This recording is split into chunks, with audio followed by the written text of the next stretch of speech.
Hola, buenos días. Bienvenidos a este nuevo seminario del ciclo de seminarios del IRICIS. Hoy tengo el placer de que tengamos como invitado a Javier Angulo Frutos, que lleva unos cuantos años de investigador en el instituto. Javier es doctor en Ciencias Biológicas por la Universidad Autónoma de Madrid y fue director del Laboratorio de Investigación de la Fundación para la Investigación y Desarrollo de Andrología. Es autor de más de 100 artículos en revistas internacionales y en proyectos competitivos. Y no sé desde qué año estás con nosotros, Javier, pero Bueno, ya, contratado en el hospital desde diciembre del 2006. pues eso, pues ya son unos cuantos años. Muchas gracias, Javier, por aceptar nuestra invitación y cuando quieras. Bueno, muchas gracias por invitarme y gracias por la presentación. Y lo que voy a enfocarme en este seminario es un poco centrarlo en la evaluación del sistema de calcio Steam-ORAI, su posible implicación en la función vascular y qué consecuencias fisiopatológicas puede tener la modulación de dicho sistema. Espera, que a lo mejor tengo que pincharte yo. Ya. El sistema de Steam-ORAI es, bueno, como todos sabéis, los flujos de calcio a través de las membranas celulares son tremendamente fundamentales para un montón de procesos celulares, por lo que hay diferentes sistemas que controlan la homeostasis del calcio a nivel celular.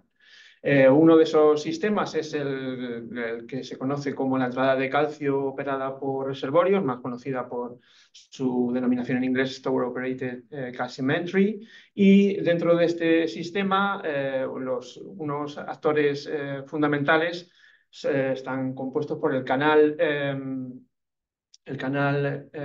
ORAI, que es un canal selectivo de calcio, y las moléculas estimuladoras de este sistema, que se llama Stromal Interaction Molecule, que se conoce como STIM, y que están en la membrana, no en la membrana plasmática como el canal, sino en la membrana del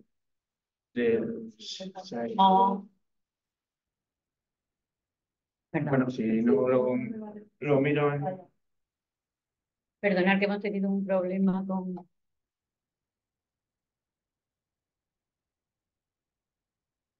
Pues...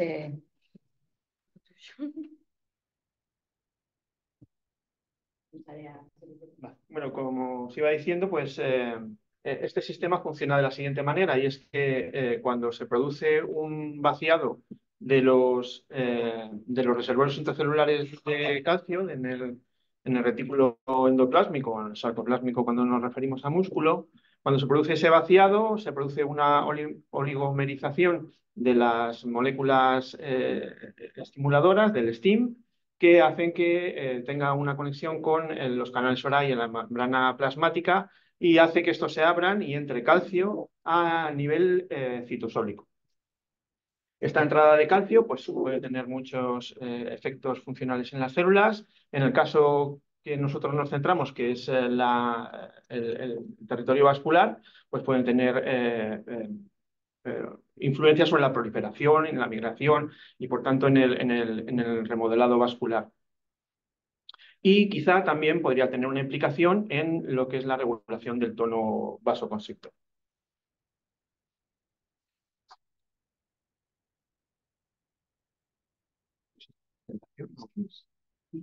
Aquí. Ahora. Bueno, eh, este sistema tiene, dentro de los canales hay tres tipos: ORAI 1, ORAI 2 y ORAI 3. El más estudiado es el ORAI 1, es el que más implicado está en diferentes situaciones fisiológicas y patológicas, pero también el ORAI 3 tiene una cierta relevancia porque tiene unas características un poco distintas y se ha relacionado con algunas circunstancias patológicas como el cáncer, y también es insensible al estrés oxidativo que cierra estos canales, y entonces se ha propuesto también importante en algunos procesos inflamatorios. Lo que a nosotros nos interesa sobre todo es su relevancia a nivel vascular, y hay unas ciertas antecedentes que podrían sugerir que sí, aunque al principio no se consideraba esto, que sí que podría ser importante influenciando el tono vascular. De hecho, se ha implicado este sistema Stimorei en hipertensión, en la hipertensión también inducida por el consumo crónico de alcohol, y también la hiperglucemia a nivel de las células endoteliales parece que estimula este sistema. Por tanto, si tiene una influencia sobre el control de la función vascular, nos preguntamos si podría representar una diana terapéutica en la disfunción eréctil, que es uno de los temas sobre los que más investigamos nosotros. Para dar unas pinceladas de cómo es el proceso hemodinámico de la erección, en la erección con una estimulación sexual, lo que se produce en primer lugar es un incremento del flujo sanguíneo hacia el pene, porque se produce una vasodilatación de las arterias cavernosas y sobre todo las helicinas, que son unas arterias que mantienen un grado de presión muy notable. Y eso se tiene que acompañar también con una relajación del músculo liso trabecular, que es el que conforma las pequeñas lagunas o cavernas del cuerpo cavernoso. Esa entrada de sangre y esa relajación permite que vaya entrando aún más sangre, y entonces lo que se produce es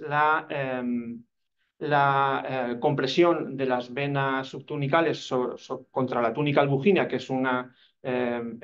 membrana fibrosa que tiene una limitada capacidad de distensibilidad, con lo cual se colapsa el retorno venoso, lo que permite la acumulación de una cantidad importante de sangre en el pene, y esto es lo que produce la rigidez y, por tanto, la erección peniana. Este proceso se puede ver afectado por diferentes situaciones conocidos como factores de riesgo vascular. Incluso el envejecimiento también está muy relacionado con un deterioro de la erección. Esto lo que produce, esta situación lo que producen es una no adecuada vasodilatación de las arterias peneanas, cuando se produce una insuficiencia arterial, un reducido aporte de flujo sanguíneo, y también se produce una inadecuada relajación del tejido cavernoso, lo que hace que falle el mecanismo que explicábamos antes, corporo-veno-oclusivo. Lo que se produce no se comprime adecuadamente el retorno venoso, y entonces eso produce alteraciones de la función eréctil. Bien, entonces este proceso lo que nos dice es que es muy importante para que se produzca la erección que haya el equilibrio entre los factores contráctiles y relajantes se decante hacia que los factores relajantes son capaces de revertir el efecto de los factores contráctiles para que se produzca la erección. Las vías de relajación del músculo liso peneano son básicamente tres vías de relajación. Una que es la más importante, quizá desde el punto de vista fisiológico, pero también desde el punto de vista farmacológico o terapéutico, que es la vía del óxido nítrico GMP cíclico, que consiste en que la liberación de óxido nítrico por parte del endotelio vascular o de los nervios nitrérgicos produce la estimulación de la guanina ciclasas, un aumento del GMP cíclico y una disminución de calcio que produce la relajación.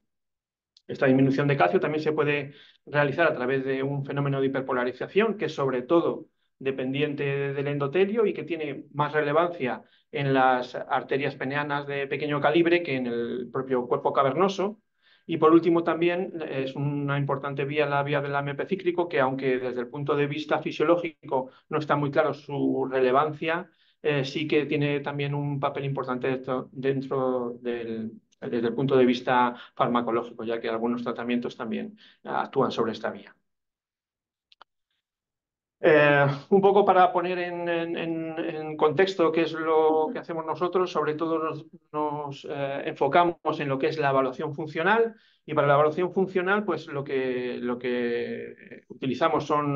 métodos clásicos de determinación de la contracción y la relajación de los tejidos diana, tejidos vasculares en este caso. En el sistema de baño de órganos convencional, pues evaluamos las tiras de cuerpo cavernoso, también podemos evaluar tiras de aorta humana o aorta de rata, etcétera. Y luego hay un sistema que funciona de un modo análogo, pero que está adaptado para evaluar vasos de pequeño calibre en el que podemos evaluar las pequeñas arterias de resistencia peneanas, pero también las podemos utilizar para evaluar arterias mesentéricas del árbol mesentérico humano, microarterias o la coronaria de rata, etcétera. Y lo que vamos a obtener pues, son respuestas de contracción y relajación y lo que sí que sabemos es que la modificación de estas respuestas tiene un interés eh, potencialmente terapéutico porque los fármacos que se utilizan para el tratamiento de la disfunción eréctil son capaces de potenciar este tipo de respuestas en el tejido cavernoso y arterial del pene humano. Bueno, en primer lugar, un enfoque en el que vamos a evaluar este sistema de entrada de calcio es en el envejecimiento vascular a nivel peneano. Es interesante saber que el tejido vascular peneano, tanto el cuerpo cavernoso como las arterias de resistencia, son especialmente sensibles al deterioro funcional que acompaña al envejecimiento humano. Y esto, de hecho, podría explicar el dato clínico que nos indica que la disfunción eréctil es en muchos casos un síntoma centinela de una disfunción o de una enfermedad cardiovascular sistémica. Bien, entonces nosotros vamos a evaluar la modulación de este sistema Stimoride en un modelo de envejecimiento, en este caso en ratas viejas. Y utilizamos un inhibidor muy conocido de este sistema, que es el IM58483, también conocido como BTP2, que es un inhibidor en principio de los canales ORAI, pero bueno, lo que está descrito sobre todo y muy empleado es el inhibir lo que es el sistema de entrada Stimoride. Bueno, en primer lugar, lo que observamos es que en el cuerpo cavernoso de las ratas viejas se produce una hipercontractilidad adrenérgica, es decir, a la estimulación adrenérgica con noradrenalina se produce un incremento en las ratas viejas de la contracción y la modulación del sistema Stimoride en estos animales lo que se ve es que tiene un efecto mayor en el cuerpo cavernoso de las ratas viejas que en el cuerpo cavernoso de las ratas jóvenes, obteniendo casi una reversión de la hipercontractilidad asociada al envejecimiento. Esta hipercontractilidad también se observa no solo con la estimulación adrenérgica, sino también, por ejemplo, con un agonista de los receptores de tromboxano, el U46619, y el efecto del inhibidor del sistema Stimoride también produce una disminución de la hipercontractilidad. Y este inhibidor también lo que produce es una inhibición de otras respuestas contráctiles importantes, que son las respuestas neurogénicas inducidas por la estimulación eléctrica del cuerpo cavernoso, en este caso en la rata. Aún más importante es también el hecho de que no solo disminuye las contracciones neurogénicas, sino que también es capaz de aumentar las relajaciones neurogénicas que, como vemos, están deterioradas con el envejecimiento en el cuerpo cavernoso de la rata. Y estos efectos funcionales, cuando evaluamos la expresión del sistema STIM-ORAI, en este caso de STIM1, ORAI1 y ORAI3, en el cuerpo cavernoso de la rata, observamos que en el caso de las ratas viejas se produce un incremento de la expresión del subtipo de canal ORAI, ORAI3. Bien, eso es en cuanto a lo que pasaba en el cuerpo cavernoso de la rata vieja, pero nosotros hemos tenido la oportunidad de, colaborando con el Hospital 12 de Octubre de obtener, y con el Hospital Santo Antonio de Porto de obtener tejido de donantes de órganos, tejido cavernoso de donantes de órganos de diferentes edades, con lo cual también hemos podido evaluar el efecto del envejecimiento en los tejidos peneanos humanos, ¿no? Y lo que observamos es que, igual que en la rata, en el humano, tanto en el cuerpo cavernoso como en las arterias de resistencia, se produce una hipercontractilidad a la estimulación adrenérgica que se ve reducida cuando inhibimos el sistema Stimoride. Y de hecho, en el caso del tejido vascular humano, esta reversión es completa. También vemos este mismo efecto cuando en vez de utilizar un agonista adrenérgico, lo que utilizamos es un agonista de los receptores de trombosano como NU466.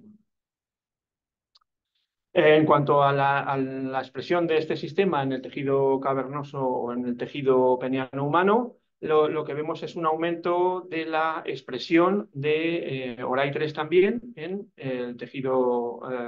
cavernoso de sujetos con edad avanzada. Y de hecho se produce una asociación significativa entre la edad y el nivel de expresión de ORAI3 en estos tejidos. Lo que podemos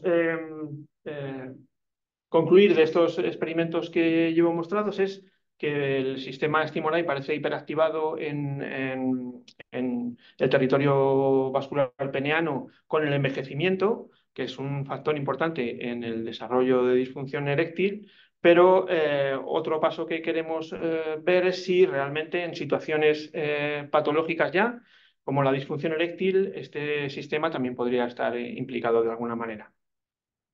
Para ello contamos con la posibilidad de comparar tejidos humanos procedentes de los donantes de órganos que he mencionado anteriormente con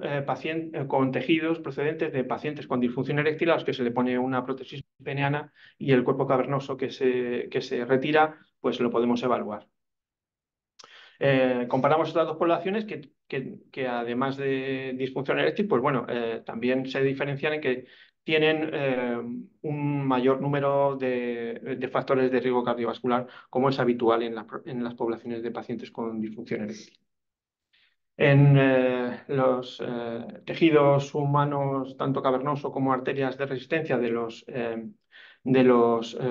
pacientes con disfunción eréctil, también observamos una hipercontractilidad adrenérgica, la estimulación adrenérgica, y también vemos que la inhibición del sistema Stimoride con el compuesto IM también revierte esta hipercontractilidad.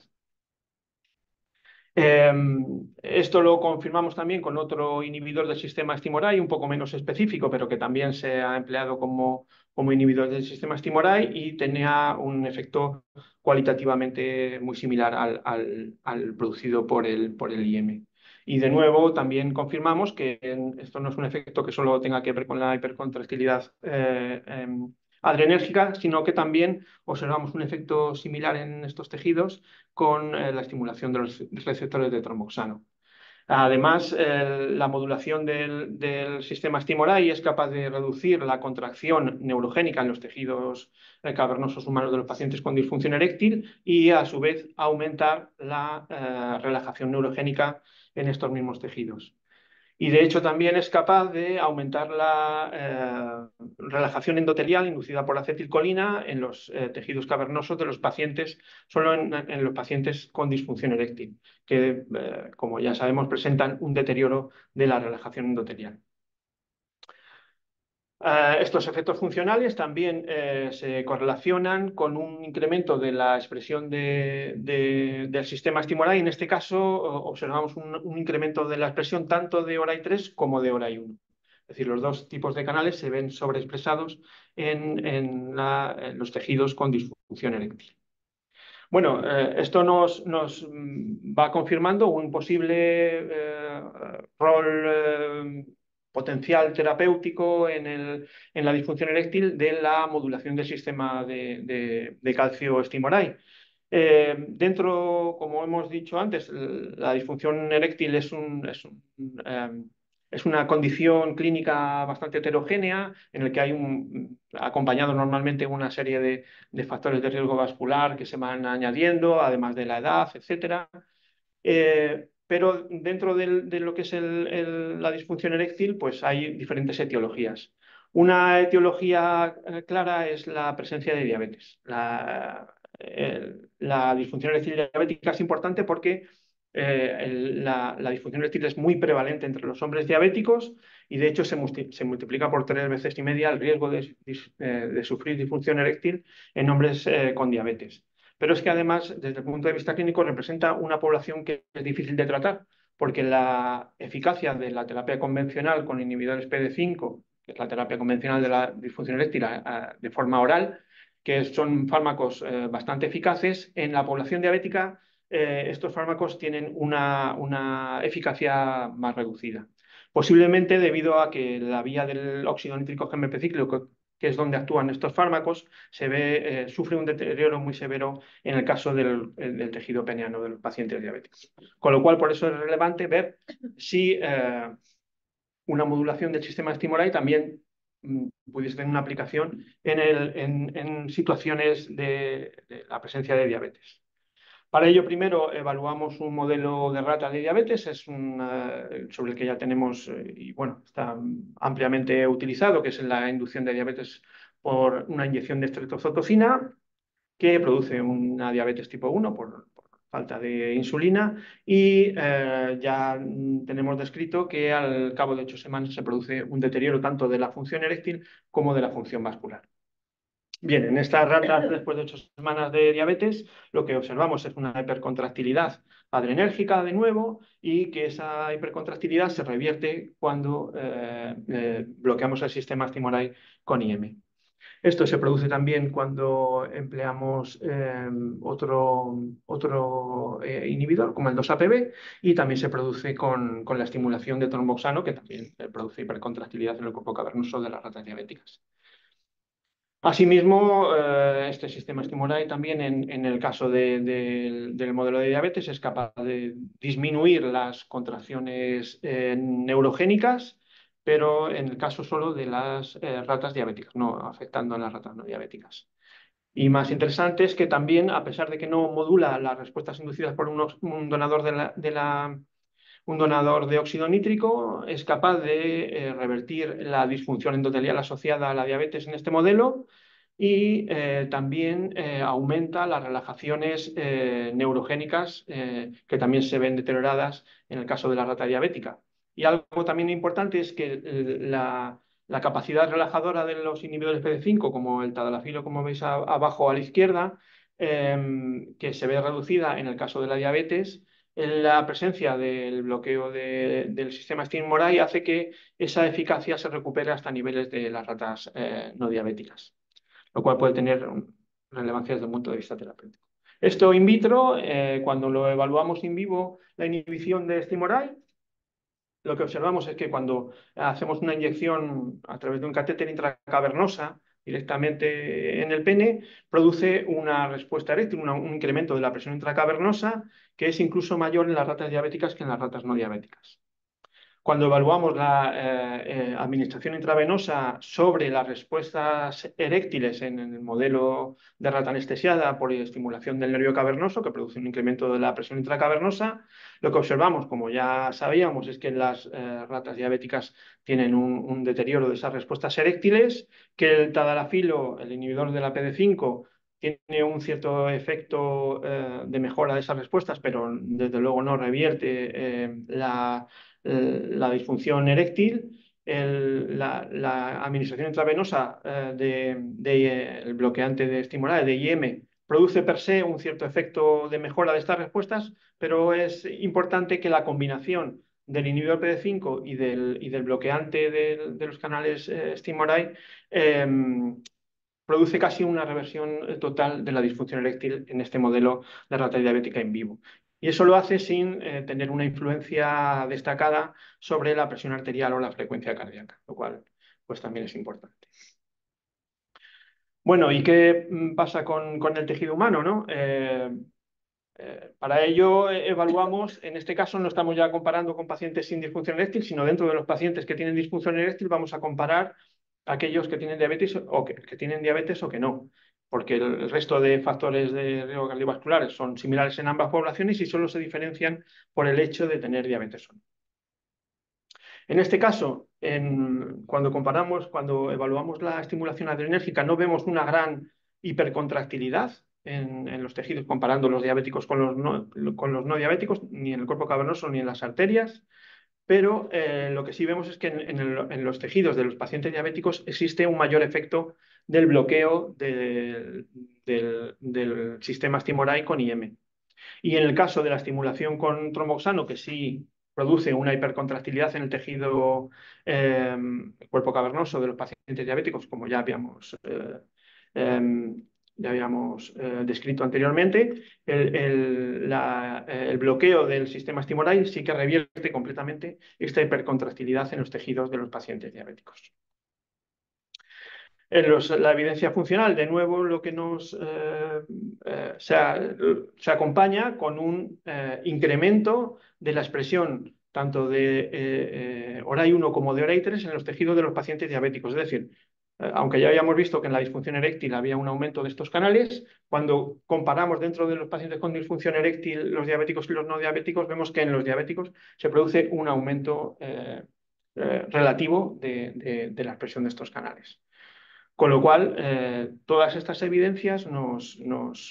llevan a concluir que existe una potencialidad como estrategia terapéutica de este sistema para el tratamiento de la disfunción eréctil y particularmente para la disfunción eréctil diabética, que es una forma difícil de tratar y que podría tener a lo mejor un sentido en la combinación o aumentando la eficacia de la terapia convencional disponible.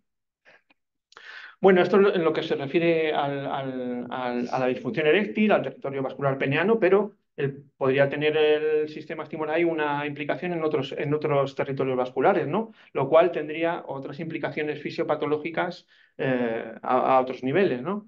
En este sentido, lo primero que evaluamos es la implicación de este sistema en el lecho coronario. En el lecho coronario de la rata, claro. Lo que vamos a evaluar es la modulación de este sistema en el lecho coronario en función o en un modelo de envejecimiento, como hemos hablado antes, de ratas que tienen una edad avanzada, en este caso 20 meses. Y lo que observamos en la arteria coronaria de la rata vieja también es que se produce una hipercontractilidad a la estimulación, en este caso, en la coronaria no es adrenérgica, sino a serotonina, que es el agente contráctil más empleado. Esa hipercontractilidad también se revierte con la inhibición del sistema Stimoride en la coronaria de rata. Este efecto no es dependiente del endotelio, porque en estas arterias podemos quitar mecánicamente el endotelio y el efecto del IM se sigue produciendo, con lo cual eso nos indica que puede haber un efecto a nivel del músculo liso. También vemos que el efecto cualitativamente del IM se reproduce con un otro inhibidor del sistema, en este caso más descrito como un inhibidor específico de ORAI1, que hemos visto que había varios tipos de canales ORAI, en este caso es de ORAI1, y que el efecto cualitativo es similar, aunque puede ser que cuantitativamente no sea el mismo. Y además el hecho de utilizar la coronaria de rata nos permite también ver, todos los experimentos anteriores eran en machos. Estos son en machos, pero también nos permite ver si este fenómeno también se produce en vasos procedentes de animales hembra. Y en este caso vemos también que el IM inhibe la contracción en ratas hembra viejas. Además de la contracción a serotonina, el bloqueo del sistema Stimoride produce un efecto muy similar cuando utilizamos el péptido vasoactivo endotelina como agente contráctil. El efecto del inhibidor específico de ORAI1 nos da un efecto similar y este efecto también lo observamos en el caso de arterias coronarias que proceden de ratas hembra. Y además de inhibir las contracciones en las ratas viejas que se produce un deterioro de la relajación endotelial a acetilcolina, también la incubación con el inhibidor del sistema Stimoride produce una reversión de la disfunción endotelial en la arteria coronaria de la rata vieja. Y en cuanto a los componentes de esa relajación, vemos que cuando aislamos el factor hiperpolarizante, que es en presencia de NAME-indometacina, o sea, de un nivel de la óxido nítrico sintasa y de la COX, el IM sigue potenciando las relajaciones. Algo que no vemos cuando lo que aislamos es el componente solo de óxido nítrico en la relajación, que es contrayendo con potasio para depolarizar y inhibiendo otra vez la COX. El hecho de que no haya efecto en este sistema nos indica o bien que no actúa sobre la vía del óxido nítrico o bien también es que en esta circunstancia, al haber una depolarización grande del tejido, hay una entrada de calcio masiva por canales tipo L, con lo cual el efecto del sistema de Stimoride puede ser que no se vea reflejado. De todas maneras, la inhibición de Stimoride no produce una alteración a las relajaciones inducidas por un donador de óxido nítrico, pero sí que aumenta las relajaciones inducidas por un activador de los canales de potasio, que es un actor bastante importante en la relajación inducida por el factor hiperpolarizante. Bueno, a nivel funcional, o sea, a nivel de expresión, los experimentos funcionales también se asocian, en este caso, del envejecimiento sobre un incremento de la expresión tanto de ORAI 1 como de ORAI 3. Y una vez visto esto en el territorio coronario, que puede tener unas implicaciones fisiopatológicas como en la insuficiencia cardíaca, sobre todo en la que mantiene preservada la fracción de eyección, quisimos ver qué pasaba a nivel de tejido sistémico humano. En este caso, pudimos comparar un vaso grande y un vaso pequeño. Un vaso grande como la aorta humana, montado en tiras en el sistema que describía antes, y un vaso pequeño como las arterias del loméntero, del árbol mesentérico, que son microarterias que obtenemos de la grasa visceral que nos dan de los pacientes, ¿no? O de los donantes en este caso. Y lo que vemos también es que tanto en el vaso pequeño como en el vaso grande se produce un incremento de la contracción adrenérgica, pero curiosamente el efecto de la inhibición del sistema Stimoride, que es muy claro en el caso de las arterias de pequeño tamaño, en la aorta no vemos un efecto reversor de esa hipercontractilidad asociada al envejecimiento. De hecho, cuando probamos en los dos tipos de vasos la capacidad para revertir el tono precontráctil adrenérgico, lo que vemos es que este efecto es mucho mayor en el vaso pequeño que en el vaso grande. Curiosamente, a pesar de que no existe un efecto funcional en el vaso grande, sí que observamos un incremento de la expresión de ORAI 1 en la aorta humana con el envejecimiento, y de hecho existe una relación significativa entre la edad y la expresión de ORAI a nivel vascular en la aorta, y igual que existe una relación entre el envejecimiento o entre la edad y la contracción. Y no así no llega a ser significativa la relación entre la contracción y la expresión de ORAI 1 en la aorta. Cuando vemos la expresión en el vaso pequeño, en la coronaria, en este caso no podemos hacer Western porque no tenemos suficiente tejido y lo hacemos cuantificando por inmunofluorescencia, lo que vemos es que en este caso de la arteria pequeña se produce un incremento de ORAI 1, como en la aorta, y también un incremento de la molécula estimuladora que es el STIM 1. Y lo que es interesante es que esta expresión de STIM1 y de ORAI1 en los vasos se correlaciona se correlaciona negativamente con la función endotelial en estas arterias. Recalcando que en estos vasos pequeños el sistema Stimoride puede tener una relevancia importante en el envejecimiento vascular. Bueno, también como estos vasos humanos son tanto de mujeres como de hombres, pues también pudimos comprobar que el efecto era muy similar en las mujeres, en los vasos procedentes de mujeres, es decir, que tenía un efecto el bloqueo en el vaso pequeño, pero no en el vaso grande. Bien, y ahora si me queda tiempo, yo creo, ¿no? Eh, Estas implicaciones en la modulación del sistema vascular podrían tener otras implicaciones fisiopatológicas y nosotros aprovechamos para evaluar ese tipo de implicaciones en un proyecto que realizamos coordinado con el Hospital 12 de Octubre y también con el Hospital de Getafe, entre los tres hospitales, un proyecto coordinado evaluando o buscando perfiles predictivos del éxito del trasplante renal. Para ello, en el proceso clínico de la extracción de un riñón de un donante e implantación en un receptor, nosotros en el proyecto recogíamos tanto tejido cavernoso de los donantes, que eran hombres, obviamente, microarterias mesentéricas de la grasa visceral, también aorta, y también cuando pudimos recogimos muestras de sangre para determinación en los tejidos de la función vascular de esos diferentes tejidos vasculares que recogíamos, así como de marcadores tisulares. Y en el caso de la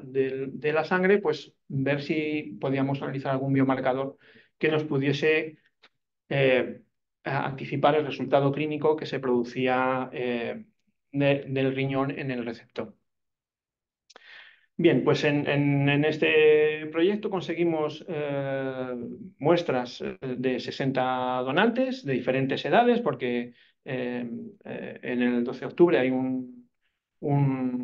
programa en el que se utilizan también riñones de personas mayores, de lo que se llaman eh, de- de criterios expandidos, ¿no? de donación, con lo cual pues, pudimos tener eh, donantes de diferentes edades y también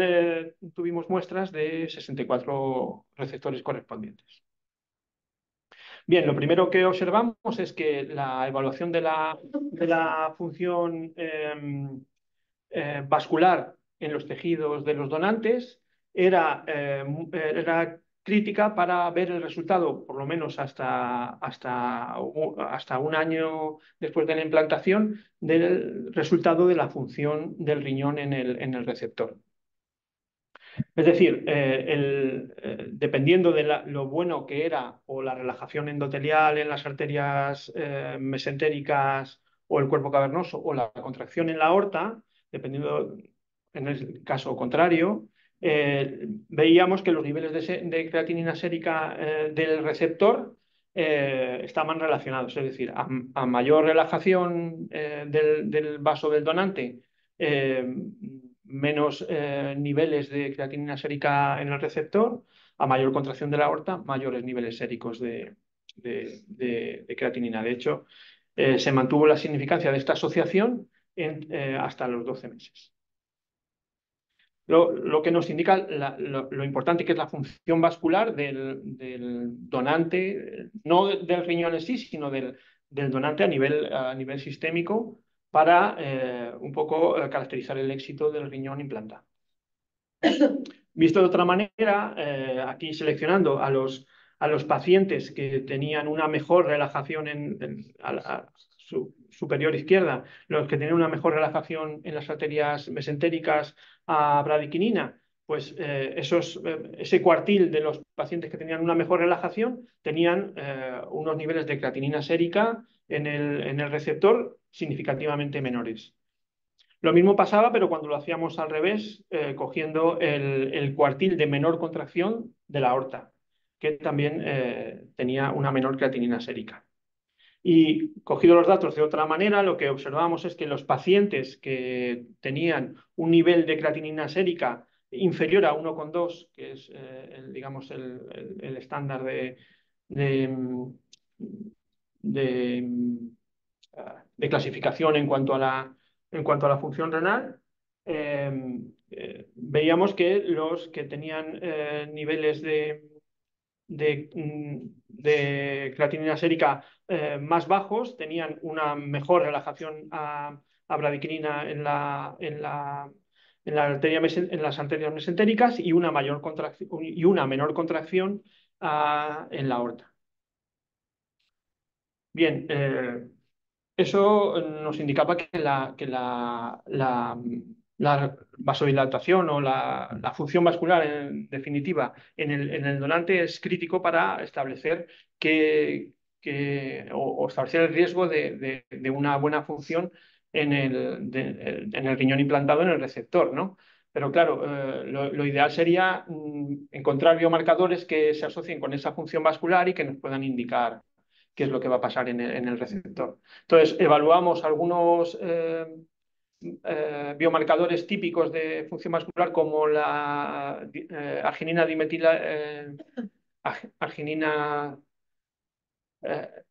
la dimetilarginina asimétrica, que se conoce en inglés así con estas siglas, y que es un marcador generalmente de disfunción endotelial. Y también evaluamos el TNF-alfa como un marcador de inflamación, que también está relacionado con la función vascular. Y también, en nuestro caso, pues queríamos, como habíamos visto que el sistema Stimorite también se relacionaba con la función vascular, quisimos evaluar su posible efecto como biomarcador. El número de donantes de los que obtuvimos sangre para poder hacer estas determinaciones no fue de todos, o sea, con lo cual el número no fue lo suficiente, o sea, fue un poco menor que para otras evaluaciones, pero lo que sí observamos es que estos tres biomarcadores de función vascular se asociaban con la relajación endotelial en la arteria mesentérica, es decir, a menor nivel de estos biomarcadores se producía una mejor vasodilatación. Y en el caso de la contracción de la aorta, el único que se relacionaba significativamente con esa contracción, cuando lo detectábamos a nivel sérico, era el ORAI-1. Bien, esto es con respecto a la vasodilatación. Entonces, lo siguiente es ver cómo estos biomarcadores son capaces de predecir la función renal en el receptor. En este caso, vimos que solo el Stimoride producía una asociación significativa entre los niveles de creatinina sérica y los valores de ORAI. Y esto se mantenía durante los 6 primeros meses después de la implantación del riñón. Con lo cual era un biomarcador tanto de función vascular como de función renal en el receptor, determinada en el donante. Curiosamente, cuando analizamos las relaciones de estos biomarcadores obtenidos de sangre del receptor, no se asociaban a estos tiempos con la función renal en los propios receptores. Estas evaluaciones se hicieron tanto con la creatinina sérica como con la función glomerular estimada y los valores, o sea, en sentido inverso, pero los resultados son muy, muy similares. Entonces, visto esto, quisimos también evaluar cuál era a nivel del tejido vascular la expresión del sistema Stimoride, bueno, en este caso enfocados a ORAI-1 porque era el que habíamos visto como biomarcador, y evaluamos la expresión de ORAI-1 en la aorta de los donantes, en los que había variabilidad de expresión, como se ve en las fotos, de la expresión de ORAI-1. Y lo que observamos es que la expresión de ORAI-1 medido en la aorta, en el tejido vascular de los donantes, se asociaba significativamente a los parámetros de función renal en el receptor. Es decir, a mayor expresión de ORAI en la aorta del donante, peor función renal en el receptor, tanto a nivel de la creatinina sérica como del filtrado glomerular estimado. Hablándonos de que es un marcador a nivel vascular del donante que puede condicionar el efecto del receptor. Visto de otra manera, es también, si seleccionamos los pacientes o los donantes que tienen un nivel elevado de ORAI-1 a nivel aórtico, es decir, los que están por encima de la mediana, pues esos tienen los receptores de esos donantes tienen una función renal peor porque hay una mayor creatinina sérica y un menor filtrado glomerular. O, de otra manera visto, los pacientes que consiguen tener por debajo de 1,2 miligramos por decilitro de creatinina sérica tienen un nivel de ORAI-1, o tenía su donante un nivel de ORAI-1 significativamente menor que los otros pacientes. Esto, bueno, nos suponía que esto podía tener implicaciones fisiopatológicas y quisimos, de todas maneras, tuvimos la oportunidad de evaluar tejidos vasculares del propio receptor y entonces obtuvimos pequeño trocito de ilíaca que no pudimos hacer punción vascular porque era demasiado pequeño, pero en algunos casos nos proporcionaron un pequeño trozo de arteria epigástrica que la quitan para implantar el riñón, que curiosamente el riñón no quitan el riñón viejo, sino que lo implantan en una zona como inguinal y tal. Yo no sabía. Y, y entonces, bueno, pues cortan un poquito de la epigástrica para implantar el riñón y entonces en algunos casos pudimos evaluar la arteria epigástrica. Bueno, en cuanto a lo que es la arteria ilíaca del receptor, evaluamos también el ORAI-1, la expresión de ORAI-1 a nivel vascular, ya no a nivel de biomarcador, sino a nivel vascular. Y lo que observamos es que en este caso sí que se producía una relación, una asociación significativa entre la expresión de ORAI-1 a nivel vascular en el receptor y su función renal, tanto a los 3, 6 como a los 12 meses, ¿no? Tanto a nivel de creatinina sérica como de filtrado glomerular estimado. Volviéndolo a hacer de la otra manera, pues los pacientes que tenían una expresión del I1 en su arteria ilíaca por encima de la mediana tenían una peor función renal de creatinina sérica y de filtrado glomerular, sobre todo a tiempos más tardíos, a 6 y 12 meses. Y también a estos 12 meses lo que se veía es que los que al cabo de 12 meses tenían unos niveles de creatinina sérica por encima de 1,2 o de filtrado glomerular por debajo de 60, es que tenían también un valor de expresión de ORAI-1 más elevado en sus arterias. Y por último, ya es ese trocito de epigástrica lo que nos sirvió es para preguntarnos si realmente el ORAI-1 en su posible implicación como marcador vascular de éxito del riñón implantado era simplemente un marcador que se asociaba o también tenía un efecto funcional a nivel del vaso del receptor, como habíamos visto en los otros modelos, etcétera. Entonces, pudimos evaluar esa arteria epigástrica de los receptores y ver que realmente cuando inhibíamos el sistema Stimorai, disminuíamos la contracción adrenérgica en la arteria epigástrica de los receptores. Diciendo, o sea, sugiriendo que ese ORAI no es solo un marcador, sino que también tiene un efecto potencialmente funcional a nivel de la vasculatura del receptor que puede condicionar el éxito del riñón.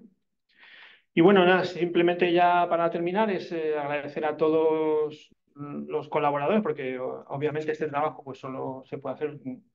implicando a mucha gente, además en hospitales distintos, como, bueno, el Hospital de Getafe con los que colaboramos eh,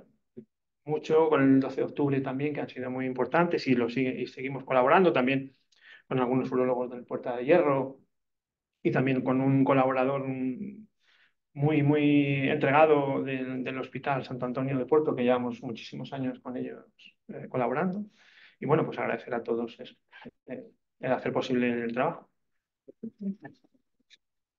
A ver,